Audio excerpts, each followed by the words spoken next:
The story. About 10 days ago, I, a 25-year-old woman, experienced a car accident that was entirely not my fault. My car was parked outside a friend's house, and I was patiently waiting for her to join me.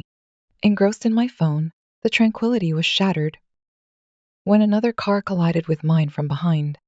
The impact was substantial, and I found myself with a sprained neck. This incident exacerbated a severe spinal injury I had suffered from falling off a ladder 5 years ago. Stuck in the car due to the pain, I couldn't immediately confront the driver of the other car. Thankfully, my friend, who heard the crash, rushed out and promptly called 911. Upon their arrival, both of us were hurried to the hospital. While the other driver escaped unharmed, I found myself in a cervical collar, grappling with intense pain. Although I wasn't overly concerned about my car, knowing insurance would cover it, I decided to press charges against the person responsible. In the aftermath, I discovered that the individual, whom I'll refer to as Chris for clarity, had been under the influence of alcohol during the collision. This revelation left me baffled because my car was parked, and the street was spacious enough for anyone to navigate without incident. Chris, however, crashed into my stationary vehicle. When Chris visited me in the hospital, the lingering scent of alcohol was unmistakable. Despite trying to mask it with a noxious blend of perfume and disinfectant, it was clear he had been drinking. Eager to seek justice, I expressed my intent to press charges on the same day. However, Chris wielded significant connections, being related to a wealthy businessman, possibly a nephew. The district attorney dismissed my case as a mere accident, attempting to gaslight me by suggesting I had parked in an unusual spot. The narrative they spun claimed that Chris swerved to avoid hitting a cat, leading to the unfortunate collision with my car. Later, I learned that Chris's connections allowed him to evade legal consequences, while my insurance company would handle the repairs for my car. As evidenced by the police report, I wasn't content with stopping there. Chris, the individual who had recklessly collided with my car, while evidently intoxicated, owed me more than a feeble apology. The repercussions extended beyond vehicle damage. There was the matter of my healthcare expenses.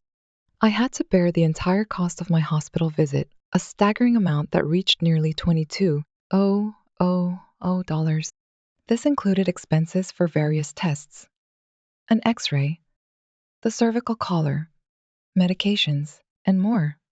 My insurance coverage fell short since my stay wasn't overnight, and I didn't spend a full 24 hours at the hospital. Running my own small-scale bakery business, I can comfortably manage my living expenses, rent, utilities, and occasional splurges. However, this unexpected hospital bill posed a significant financial burden. I couldn't afford to allocate such a substantial sum without disrupting my monthly budget. The challenge lay in balancing regular bills, groceries, and necessary expenses for my bakery business. The situation was infuriating on multiple fronts. A drunk driver, like Chris, had not only damaged my car and sent me to the hospital, but also subjected me to excruciating pain and discomfort for the unforeseeable future. What added salt to the wound was the knowledge that his connections allowed him to evade accountability for his actions. Fueled by a desire for justice, I made the decision to pursue legal action against Chris. Given my boyfriend's profession as a lawyer, he's 29 years old, I naturally turned to him as my first choice for legal assistance. A week ago, during dinner, I shared the details of the incident with him. However, his response surprised me. He seemed hesitant and advised me to drop the pursuit, suggesting it wouldn't be worth going after someone like Chris. I found myself taken aback by my boyfriend's surprising attitude toward the situation. Despite witnessing my evident pain and knowing the hefty cost of my healthcare, he urged me to drop the matter. The ensuing argument left me hurt, as he claimed to be too busy for what he deemed a petty fight. This hurtful dismissal prompted me to reassess our entire relationship. Although we had only been together for 6 months, our connection stretched back a year and a half, during which he had become my go-to person. His recent behavior felt off, and despite his respected position in his field, I never expected him to make me feel small. Aware of our income disparity and differing societal positions, I had always tried not to let it affect our relationship. While my career as a baker might not promise the wealth he aspired to, I loved what I did, found joy in my work, and importantly, didn't rely on him for financial support. His attempt to belittle me struck a chord and hurt. I chose not to speak to him. Turning to a cousin who had recently started practicing law, I found a willing ally to help me file a petition against Chris. My decision to break up with my boyfriend was solidified by his disrespectful behavior, and I planned to end things by the week's conclusion. However, before I could initiate the conversation, he reached out to me yesterday. It turned out Chris had hired my boyfriend to represent him in court, and he called to give me a heads up. He warned me to be cautious, emphasizing that I would be facing a formidable opponent. He even suggested settling out of court, insinuating that proceeding would inevitably lead to my defeat. While I recognized this as a ploy to play mind games and intimidate me into backing off, I remained resolute in my decision not to yield. Feeling a mix of sadness and frustration over my boyfriend's callous behavior, I confronted him, expressing that his actions weren't amusing. Despite the emotional and physical pain I was enduring, he seemed to find the situation humorous. This callous response pushed me to the breaking point, and I seized the opportunity to sever ties with him, citing the conflict of interest his involvement in Chris's case presented. Disconnecting the call left me still dissatisfied with the situation. Seeking solace, I decided to confide in his sister, someone I've been close to for 5 years. Our friendship had blossomed in college, and after graduation, she invited me to Thanksgiving dinner, where I first met my now ex-boyfriend. I shared the details of his actions, explaining that he was defending someone clearly guilty of drinking and driving. Knowing his family's strong commitment to activism and strict support for certain causes, I anticipated that they would be displeased. Disappointed in my boyfriend's disregard for ethical considerations, I lamented the 6 months I had invested in someone seemingly devoid of principles. His father, an ex-lawyer actively involved in the legal circuit, often discovered the cases his son undertook. With a network of connections, my boyfriend couldn't keep his choices hidden from his family. I reached out to his sister, who shared my concern and promised to look into the matter. While she couldn't guarantee he would withdraw from the case, she assured me that she would ensure he apologized for his arrogance and the way he made me feel insignificant. His sister confided in me that my ex-boyfriend had already been on rocky terms with his family, and my revelations had only confirmed to her that he was heading down the wrong path.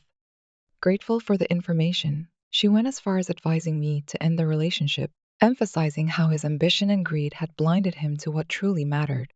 Her approval of my decision to break up with him hinted at the severity of the discord within their family. Considering the ethical clashes in his family, it wasn't entirely surprising. His sister often complained about the type of clients he chose to defend in court, solely for financial gain.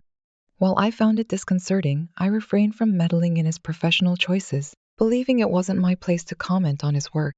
However, being directly involved in the situation and enduring his insults compelled me to break my silence. Within 30 minutes of my conversation with his sister, my ex-boyfriend bombarded me with relentless calls. After almost 10 missed calls, I finally answered, only to be met with immediate apologies. He claimed his earlier behavior was just a joke, but I stood firm in my decision not to forgive him. I made it clear that his family was now aware of the situation, and he could expect a call from his parents soon. This revelation took a darker turn, and now I'm beginning to question if I might have been too hasty involving his family. He vehemently protested, asserting that I had no right to speak to his family, regardless of the pain I had endured. According to him, they had already pressured him to work with more reputable clients, and my actions had only intensified the situation. He expressed his unhappiness with my decision to contact his sister, relieved that we were no longer together, as he could now proceed in court without restraint, vowing to ensure I gained nothing from the legal proceedings. I ended the call and decided to block him. Since then, I've been feeling extremely anxious. We're set to appear in our local small claims court, and while it's not a high-profile case, I filed a claim for $5,000, believing it's what I'm owed. I anticipate future medical expenses for my neck due to the incident. Despite this, I'm concerned about the outcome because my boyfriend is a skilled lawyer who rarely loses cases. Reflecting on the situation, I wonder if I crossed a line by informing his sister, almost like a tattletale. He's a 30-year-old man capable of making his own decisions, and maybe he was right in thinking I overstepped. Now, I'm contemplating cutting my losses and apologizing to him. I'm unsure if it will resolve anything, but it's worth a try. So, should I do it? Am I in the wrong for breaking up with my boyfriend and revealing his legal representation of someone I believe to be guilty to his family? Update 1. So, I've made up my mind not to apologize to my boyfriend. I've done my due diligence, read all the messages here, sifted through the comments on my post, consulted with my parents and a few friends. I've really pondered on this extensively, and there's just no way I'm in the wrong here. He messed with me, so I messed with him, tit for tat. If he wasn't in the wrong, he wouldn't be so defensive. It's pretty clear who has a guilty conscience and is trying to mask it with bravado. Sure, he might be a skilled lawyer, but I've got the truth on my side, and I trust myself and my cousin. That's all I need. Whatever he says won't faze me. Interestingly, I found out that this Chris guy went to high school with my boyfriend. They share a couple of friends, which explains how he seemed to know who I was talking about when I mentioned Chris earlier. It turns out his sister spilled the beans. They all went to the same high school. She described Chris as an exceptionally spoiled and entitled brat who's meandering through life. Now, in his late 20s, he's still struggling to find his footing at a job and is a high-functioning alcoholic. What really grinds my gears is knowing that this guy still has a license and a nice car despite his alcoholism. It's infuriating that he can get away with whatever he wants just because he's related to the right people and has enough money. Meanwhile, my car is in the repair workshop. I have to wear a collar for my healing neck, and I'm popping painkillers every other day just to be able to work. It's already unfair, and to top it off, my boyfriend chose to represent this idiot instead of me. It's just the cherry on top of this whole mess. It's disheartening to realize that some people prioritize money over morals. In my ex-boyfriend's case, it became evident what kind of person he truly is. His sister shared that they had a major fallout over the situation. When his dad confronted him about defending Chris, he had to make a tough choice. He asserted that he wouldn't back out, and if his family didn't support his decision, they would be cut off. This led to a lot of drama, but eventually, my ex decided to cut ties with his family. Why? Well, he was getting a substantial amount of money to defend Chris, and he wasn't about to let that slip away. He wouldn't even choose his own family over money. I now realize how foolish I was to think he would choose me over financial gain. At least now I understand where I stand. And so does his family. We're set to meet in court tomorrow, and I can't deny feeling nervous. However, I take comfort in the fact that I'm being truthful, and he's not. That strengthens my faith in myself. Furthermore, the support I've received from strangers on the internet speaks volumes about who's right and who's wrong. Hopefully, the judge will see that too, and we can finally settle this. Update 2. It's the night before the hearing, and my ex just messaged me from a different number, suggesting I back off. According to him, his client is willing to pay me $2,000 and settle out of court. However, I'm not on board with that offer. I want the guy to acknowledge his major screw-up and pay me no less than $5,000. It's not about greed. It's about covering the expenses. $2,000 only scratched the surface of what I had to spend on the day of the accident. There are ongoing medical bills for medicines, consultations, and physiotherapy to properly heal from this incident. Daily backaches are now affecting my work, and settling for anything less than $5,000 wouldn't be fair or reasonable. I can't wrap my head around the fuss. He's super rich, so dropping $5,000 for an accident he caused shouldn't be a big deal. But that's not my concern. I blocked the new number, aiming to get some sleep and avoid my ex's attempts to contact me and throw me off my game. This is the last thing I need right now. I'm convinced he's still trying to mess with me, thinking he's going to lose. His sudden desperation to settle indicates he knows he's on the verge of a loss and is scrambling to prevent it. Update 3. Hey everyone. We had the hearing today, and it went better than I expected.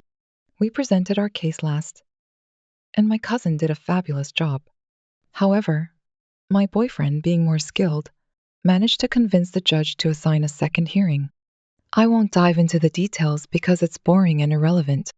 The more I think about it, the more frustrated I become, realizing there's still a chance I might end up losing money fighting this.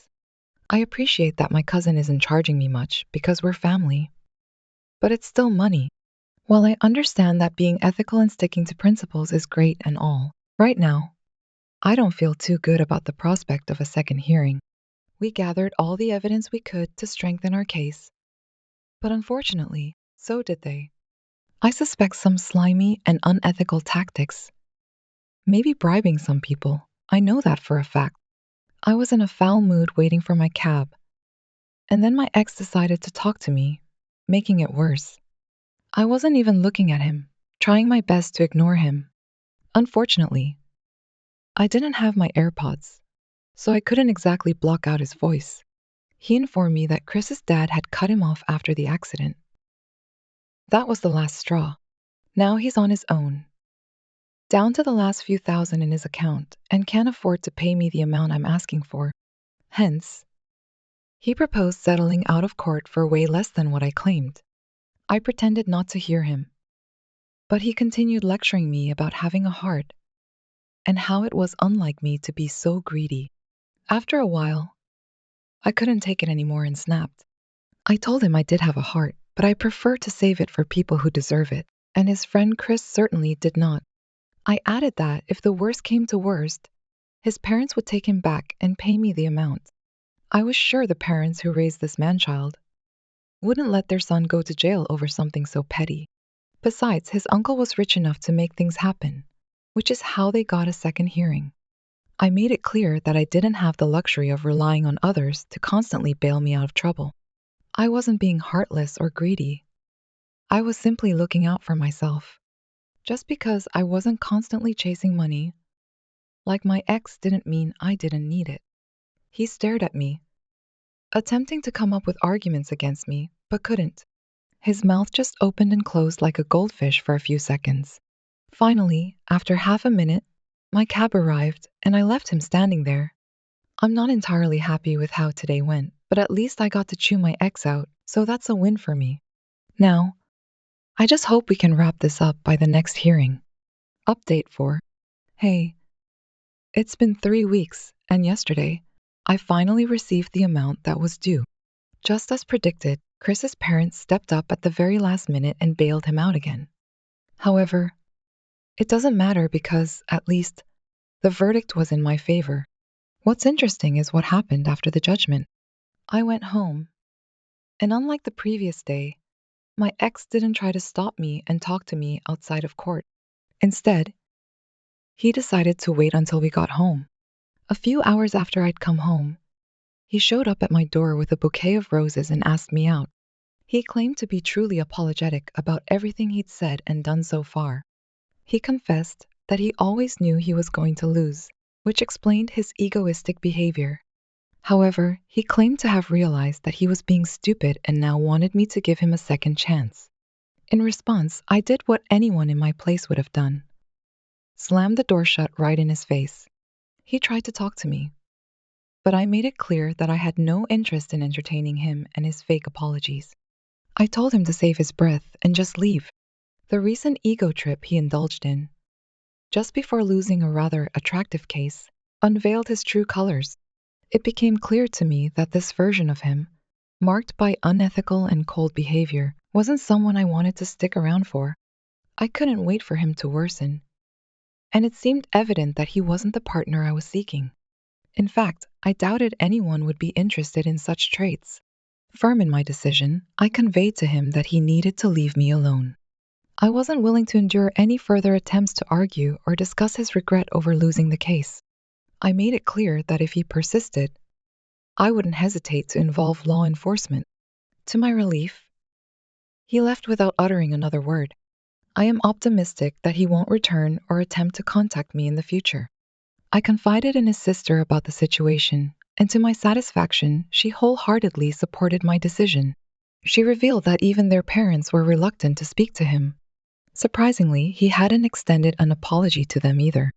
It turned out his father, a well respected lawyer in his prime, had imparted all his knowledge to his son. Despite this, the ingratitude displayed by him was disappointing. It was time for me to take off the blindfold and see him for who he truly was. Having taken this step, I feel a sense of liberation. I've decided to focus on healing both physically and emotionally. I shared my experience, and more stories will be coming your way on our channel. Stay tuned for updates.